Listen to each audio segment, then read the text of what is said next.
My useless sister needs to sell her failing company to me. That's what my brother said. Into a mic. At a packed rooftop promotion party thrown in his honor. Laughter followed, tight, smug, corporate. My name is Elena. And from wherever you're watching this, stay with me. Have you ever stood in a room full of your own family and felt like a stain on the rug, something they wanted to clean up before the next photo? I had come to support him. Genuinely. He'd just made junior partner at some Manhattan investment firm. Ivy League MBA. Polished speech. Tailored suit. I gave him a congratulatory hug, handed him a bottle of vintage bourbon, and then watched him stab me in the chest with a smile. Let's be honest, he continued. My sister's little app is barely hanging on. I'll be doing her a favor. Right, Dad? Dad raised his glass. Let her go back to writing poems or whatever she studied. We need real strategy now. The crowd chuckled again. I didn't speak. I didn't defend myself. I just nodded slowly, turned away from the balcony lights, and walked out. No one followed me. No one asked how I felt. I guess it was easier to believe the lie than admit they never really knew who I was. At midnight, I sat in my one-bedroom apartment, surrounded by sticky notes, code drafts, and a half-eaten cupcake I had planned to gift him, with a handwritten card that said, "For every sibling who grew from your shadow." I tore it in half. Then I opened my laptop, checked the back end, refreshed the numbers, and smiled. Because they didn't know. They didn't know I had just closed a licensing deal, one that would integrate my platform into a nationwide chain of health clinics. They didn't know I was already profitable, that the failing company they mocked had been silently thriving because I chose to build quietly while they shouted from balconies. They thought I'd roll over, that I'd hand over the code, the patents, the purpose, like I owed them proof of worth. But the next morning, when they showed up at my office to take over, they didn't find desperation. They found locks changed, lawyers waiting, and a press release already live announcing something that turned their smug little smile into absolute silence. At exactly 9:02 a.m., they walked in like kings. My brother in his pressed navy suit, flanked by two interns who looked fresh out of a TED Talk, holding leather briefcases like they were about to buy history. Dad trailed behind, smug and casual, sipping his overpriced coffee, the same way he sipped away my self-worth growing up. I was sitting behind my desk, cool, quiet, controlled, wearing the same black turtleneck they once joked made me look like a barista with too many opinions. They didn't even greet me, just walked in, arms outstretched like it was already theirs. Let's make this quick, my brother said, dropping a printed one-page offer on my desk. We're prepared to absorb the company's debt and give you a small equity slice. You'll stay on for a transition period, 6 months max. Dad nodded approvingly. See, he's being generous. You're lucky, he's not just shutting it down. I glanced at the paper. One sentence. 0 valuation accuracy. No mention of IP. No clue what they were actually stepping into. Absorb the debt? I said slowly, pushing the paper back across the desk. You mean the non-existent debt? The company that's been cash flow positive for 11 months straight? My brother blinked. What? I opened my laptop and spun it toward them, a dashboard glowing with live analytics. Real-time user growth. Licensing revenue. 3 major health networks on board. And, most importantly, a headline from that morning's Tech Chronicle. Underdog app disrupts health tech sector. Founder Elena Rivera lands $4.2 million round from Vision Capital. The silence was glorious. Dad leaned forward, squinting at the screen like the truth would shrink if he glared hard enough. That's fake. You never told us. Exactly, I said. Because I knew if I did, you'd try to own it without understanding it. Like always. My brother's jaw tightened. You're bluffing. That's when I handed him the second folder. Legal documents. Trademark registrations. A cease and desist draft addressed to him, pre-written the night before, just in case. You made a public offer last night to purchase my company, I said calmly. It was unsolicited, unprofessional, and defamatory. If you make another public statement, I'll sue for attempted hostile acquisition and reputational damage. Dad stood there, speechless. You came to take over, I said, rising slowly. But what you actually did was walk into the headquarters of a company you have zero rights to and try to turn your failure to believe in me into leverage. I walked to the door and held it open. Now you can leave like businessmen, or security can escort you like liabilities. They walked, and this time, I didn't cry, because for the first time in my life, they weren't louder. I was louder with results. By noon, the news had already hit every inbox that mattered. Vision Capital backs Elena Rivera's health tech platform in $4.2 million deal. From dropout to disruptor. The woman behind the next big healthcare breakthrough. While my brother scrambled to save face and dad ducked calls from their country club buddies, my phone rang with something much more satisfying. Opportunity. A senior executive from Everpulse Health, the same billion-dollar network that had once ghosted my emails, was now suddenly very interested. Elena, he said, we'd like to revisit our last conversation. Translation? You ignored me when I was invisible. Now that I have weight, you want to dance. I kept it polite, professional, but I didn't forget. Not the investor who said, maybe your brother should pitch instead. Not the client who referred to me as the artsy sibling with no grit. I didn't forget because I don't need to. My success didn't grow in spite of them. It grew under them, like roots under concrete, quiet, relentless, patient. By late afternoon, my inbox had over 70 unread messages, interview requests, podcast invites, partnership offers. One subject line stood out. Urgent. Joint statement suggestion from family. I clicked. From my brother's assistant. Not even him, directly. We'd like to suggest a joint press release, clarifying the confusion from the promotion party and framing this moment as a collaborative sibling success story. I stared at the email, read it twice, then closed it. No reply. They wanted to soften the story, not for me, but for themselves. They didn't mind erasing me when I was the dropout. But now that I was headline material, they wanted back in the frame. I booked a solo interview instead. That evening, sitting across from a journalist who asked, how did it feel to be underestimated by your own family? I didn't dodge the question. I said, it felt like a storm I had to walk through without an umbrella, but I learned to dance in it. And when she asked what I'd say to my brother now, I gave her the truth. I'd say thank you for showing me that silence isn't weakness. It's a strategy. Because while they were busy laughing on balconies, I was building a rocket in the basement. And now? I wasn't just flying. I was out of their reach. A week after the headlines, I got a forwarded invite. Dad's 60th birthday. Private dinner. Black tie only. Hosted at his favorite steakhouse, with close family and respected guests only. No seat for me. I didn't even make the BCC list. My name was scratched from the menu. But my company? Featured. Listed in his bio as a proud example of entrepreneurial spirit within the Rivera family. The irony? They refused to claim me in person, but had no problem milking my success for bragging rights. It wasn't just insulting. It was predictable. And this time, I wasn't going to let it slide. I didn't show up to beg for a chair. I didn't email. Didn't argue. I simply made a call. One that took less than 5 minutes. You see, the Rivera birthday dinner was being held at the Langston, a venue recently bought out by a luxury hospitality group I had just signed a health tech integration deal with. They knew me. They respected me. So when I explained, very calmly, that my father's party was about to use my image without permission, they didn't blink. They canceled the reservation. Last minute. Without negotiation.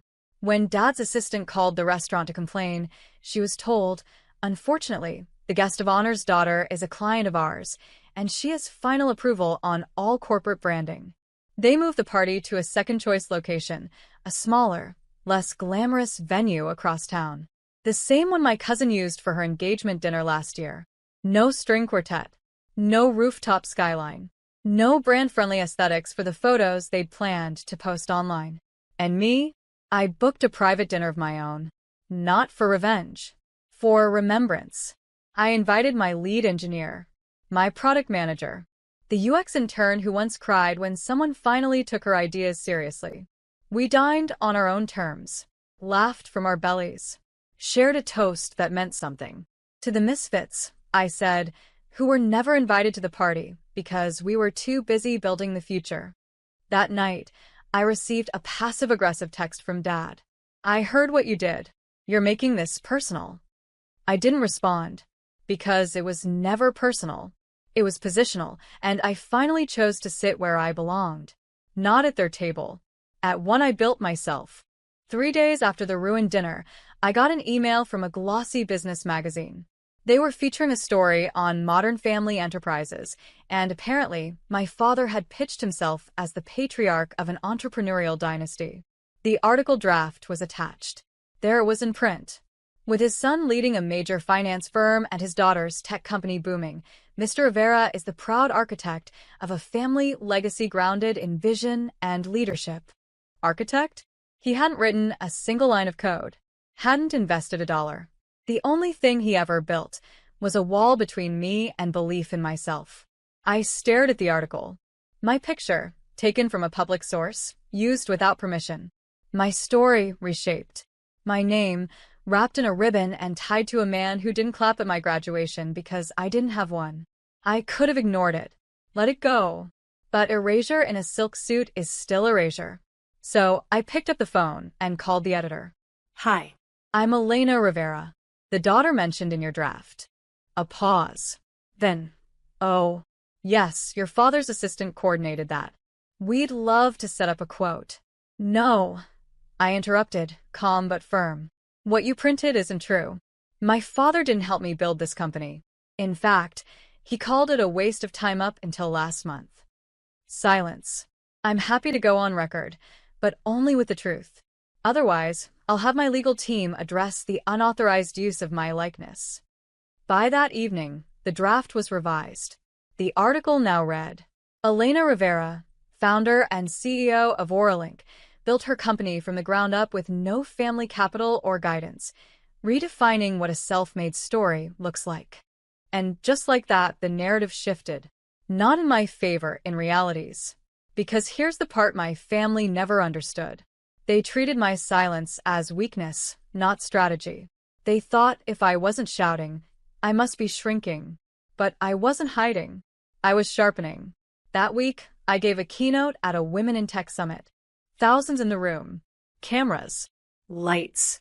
I told the audience, you don't have to come from power to create it. You don't need legacy to build impact.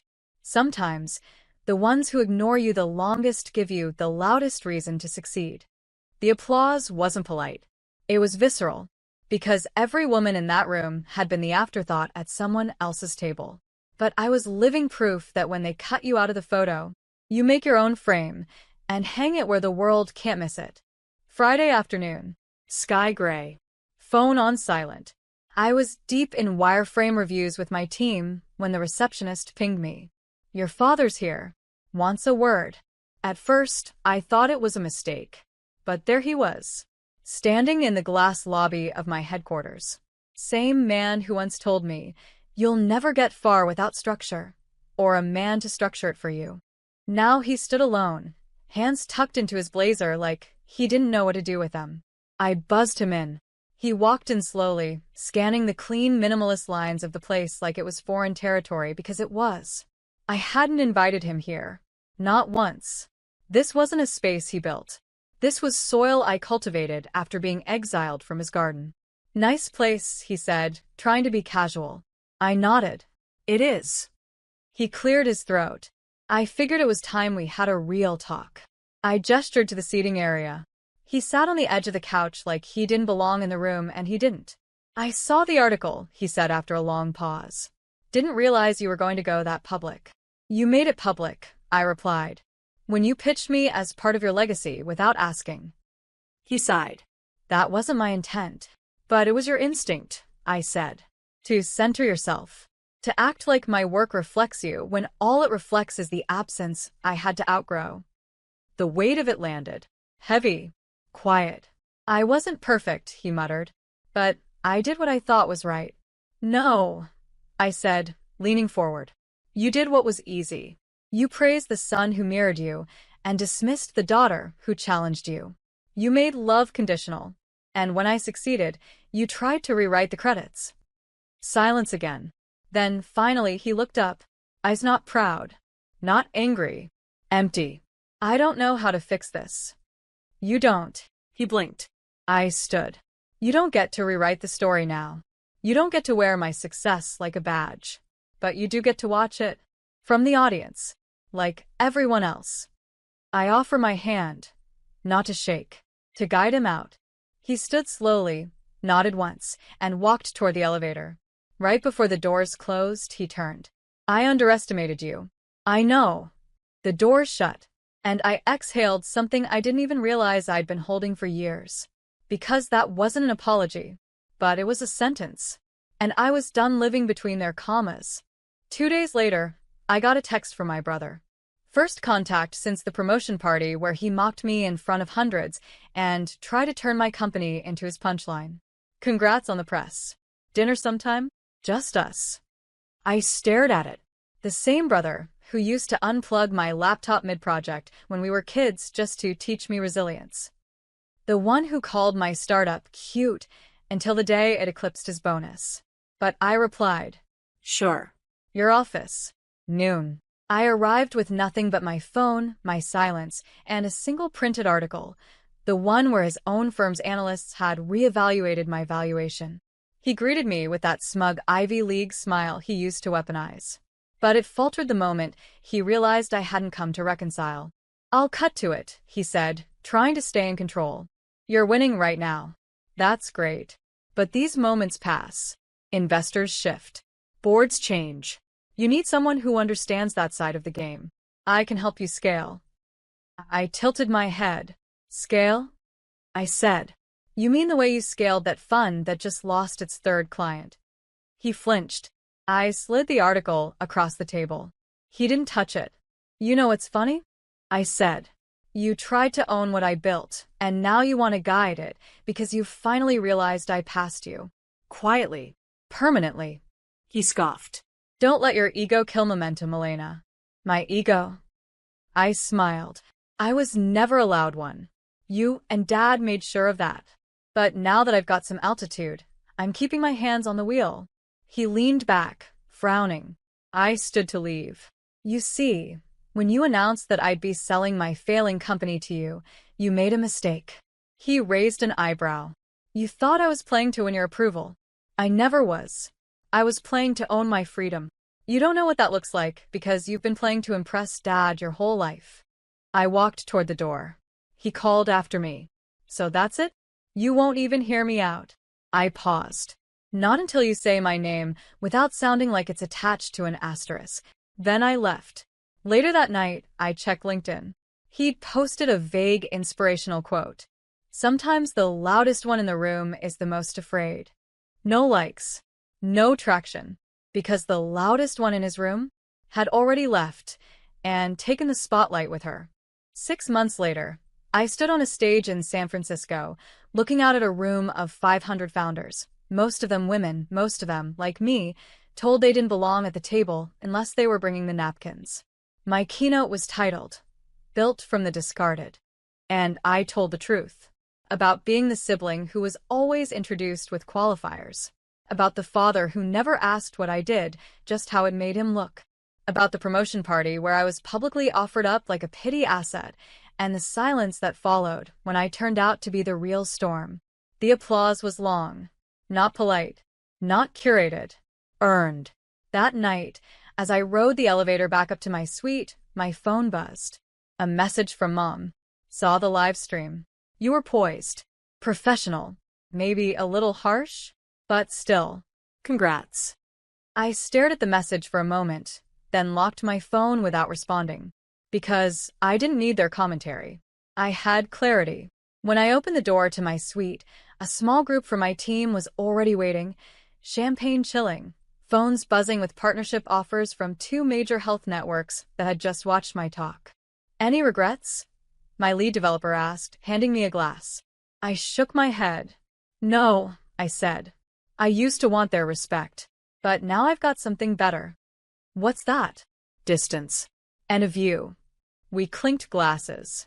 That night, I walked out onto the balcony alone, the wind brushing past my face like a curtain lifting on the final act. I thought of the party where I was humiliated, of the office where I shut down their takeover, of the article, the uninvited dinner, the meetings they tried to twist back into control, and how none of it worked, because you can't inherit what you never built. You can't lead something you never carried. And you can't claim someone's story, not when they've already written the ending. That ending? It didn't include apologies. It included ownership, not just of a company, of my voice, of my value, of my name, without an asterisk. So, if you ever hear someone call me the dropout again, let them. Because now, when they come looking for the next big thing, they're walking through doors I built, under a name they tried to bury, and every light above them shines because I flipped the switch.